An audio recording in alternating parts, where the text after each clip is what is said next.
بسم الله الرحمن الرحيم والصلاة والسلام على أشرف الأنبياء والمرسلين محمد بن عبد الله وعلى آله وصحبه وسلم. السلام عليكم ورحمة الله وبركاته. وبرنامج كأني حسابي نفط هذا انت على حساب وإنه ما أنت كجهل دون هدي الله سبحانه وتعالى إدمو قبل رمضان تا إلهي سبحانه وتعالى waxaan weydiisanaynaa ramadaanada soo socda inuu caafimaad qab inuu gaarsiiyo iyo inagoo iimaankeenu uu yahay ilaahi subxaanahu wa tacaala inaan qirayno rasuulkiisana aaminsannahay biidnillah. walaalayaal ilaahi subxaanahu wa tacaala ayaa mahad iskale inagu simin ramadaanta inaynu dhammaysano iyadoo gabagabadii iminka aynu ku jirno. ilaahi subxaanahu wa tacaala haddii aynu u mahadnaqno magaranaysa ina garansiiyey ilaahi subxaanahu wa tacaala ramadaanada dambena wayna gaarsiin doonaa. arrintaa inaynu ramadaanta asiibno ilaahay subxaana wa tacaala xaggiisa ayay ka ahaatay. laysa xiilatuna walaa quwatuna awood inagu aynu leenahay iyo karti aynu dadka dheernahay midna ma ahee laakiin ilaahay subxana wa tacaala bifadlihi wa banihi ayuu inagu karansiiyey arrintaa. intaa kadib ramadaantii walaalayaal way naga sii baxaysaa. maxaynu magaranaysaa u diyaar garaysanay? ramadaantii kadib maxaynu diyaar garaysanay? shawaadiintii waa lasoo fasaxayaa, xaaladdu sideedii bay kusoo noqonaysaa, bishii barakaysaneed way naga baxaysaa. miyaan ku farxaynaa mise waan ku murugeynaynaa? maya waan ka murugeynaynaa bisha ay naga baxaysaa. waayo maxaynu uga murugoonaynaa? waa shahrul qur'aan weeye, waa bishii qur-aanka aad iyo aad loo akhriyi jiray weeye, waa bishii istikfaarta weeye, waa bishii raxmadda weeye, waa bishii ilaahay subxaanahu wa tacaala albaabada jannada oo dhan uu furayay weeye, waa bishii naarta oo dhan magaranaysa albaabadeeda la xidhaya weeye. aad iyo aad waa inaynu uga murugoonnaa oo aynu u diyaar garownaa insha allah waqtigaa soo socda wixii aynu magaranaysaa ay ku wajihi lahayn. shawaadiintii oo dhan baa lasoo sii deynayaa. marka walaalayaal waa in aad iyo aad loogu diyaar garoobaa lagana murugoodaa xaaladda inugu soo socota. iminkana ilaahay subxaanahu wa tacaala lasii baryaa ramadaanta kale inta la gaadhayo ilaahay subxaanahu wa tacaala istiqaamada iyo magaranaysaa ayay sugnaanta in ilaahay subxaanahu wa tacaala uu ina sugo.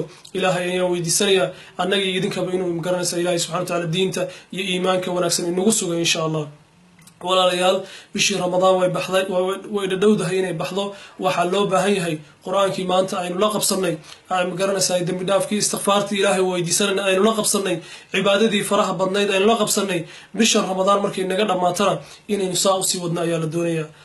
laana bisha ramadaan waa maxay? waa litacawud weye, waa lala qabsanayaa, waa la baranayaa. maxaa loo baahan yahay ramadaantu markay baxdana? cibaadadii iyo khayrkii iyo masaajidkii magaranaysaa ku noqnoqoshadiisii iyo allahu almustacaan dembi iska ilaalintii iyo magaranaysaa hawlahaas oo dhan qofku waxaa looga baahan yahay inuu aad iyo aad iminka usii barto. ramadaantu markay baxdana uu kusii dadaala ayaa loo baahan yahay. maadaama iminka ramadaantu ay baxayso dad badan oo waxaa jiri doona ramadaantii wax wanaagsan ku dhammaystay laakiin maanta usii tabaabushaysanaya inay xaaraan ku bilaabaan, usii tabaabushaysanaya inay muusig ku bilaabaan, usii tabaabushaysanaya uu kusii ballamaya iminka meeshii ay ku qayli lahaayeen, kusii ballamaya iminka waxay ay samayn lahaayeen, kusii ballamaya meeshii ay magaranaysaa xafladda muusiga iyo ilaahay subxaanahu wa tacaala cadhadiisa iyo rag iyo dumarka magaranaysaa isu keenistooda iyo niikadooda iyo magaranaysaa jaaskooda iminka usii ballamaya ayaa jira.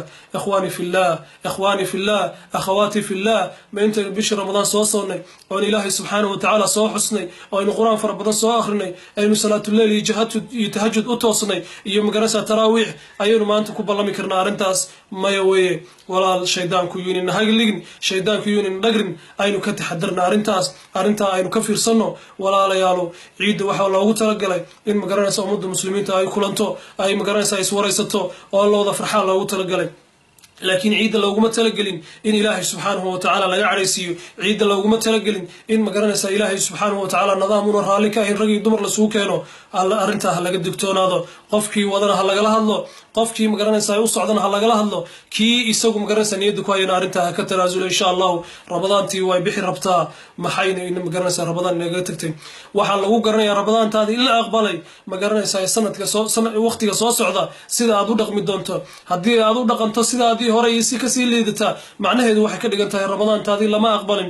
laakiin haddii ramadaantu ta'thiir kugu reebto oo sidii aad ramadaanta u dhaqmaysay iyo si kasii wanaagsan aad u dhaqanto waqtiga soo socda waxay ka dhigan tahay ramadaantaadii ilaahay subxaanahu wa tacaala uu ka aqbalay. ilaahay subxana wa tacala waxaan idin weydiinayaa aniga iyo idinkaba inuu acmaashii wanaagsanaa eenu qabanay inaga aqbalo. ramadaanta magaranaysa soo socotana caafimaad inagu gaarsiiyo. waqtiga soo socda ee shawaadiinta lasoo fasaxi doonana ilaahay subxaana wa tacaala kuwa shawaadiinta ka badbaadiya ha inaga dhigo. wassalaamu calaykum waraxmat ullaahi وبركاته.